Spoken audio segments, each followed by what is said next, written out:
Have you ever wondered how it would feel to watch a bridge break and fall in front of you?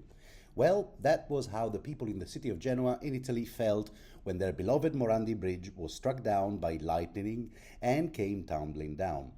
Riccardo Morandi, a famous civil engineer, was assigned to design a bridge. Construction started in 1963 and finished in 1967 in the city of Genoa in Italy, which was later named after him. The bridge unfortunately collapsed, and the horrific incident claimed 43 innocent lives and displaced 600 people from their homes, leaving them homeless. Although the bridge was promising when it was first built, there were obvious causes that caused this incident, and these are weak material, poor maintenance, and construction defects. First, the materials the designer chose were reinforced and encased steel cables. Riccardo Morandi, innovative design, relied on pre-stressed concrete and cables enveloped in concrete, which were believed to be resilient against corrosion. However, the concrete porosity proved to be an easy target to moisture infiltration, which ultimately led to the corrosion of the steel reinforcements. Additionally, the encased steel cables that were meant to protect the pre-stressed concrete were highly susceptible to high humidity, pollution, and marine air. These three caused an accelerated degradation of the materials, thus exposing the poor choice of materials used. Secondly, poor maintenance was evident from those in charge of it. Despite being a vital transportation link, insufficient inspections and delayed repairs were often the case.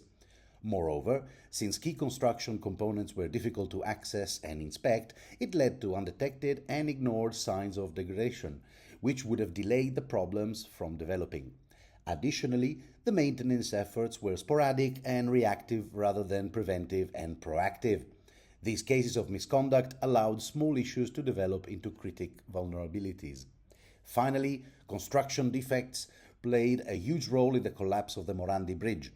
The lack of redundancy was quite visible in its structural system. Moreover, the design's resilience on limited components meant that a failure of one could result in the failure of the whole design, breaking down immediately.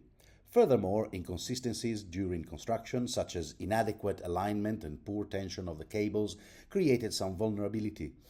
In addition, the process faced some quality control issues, which led to imperfections in the bridge joints and connections. Evidently, these flaws, combined with the questionable design choices, led the structure to be highly susceptible to stress and mechanical failure through time. The Morandi Bridge collapse really highlights the importance of durable materials, proactive maintenance, and sound construction methods. Even though it was a groundbreaking design, shortcomings in material choice, inadequate maintenance, and construction errors caused a catastrophe which cost the lives of 43 people and left hundreds of others with no place to go. This disaster, as one of its key aspects, can provide a road for future infrastructure projects that would suit the needs of the project with regard to safety and long-term resilience.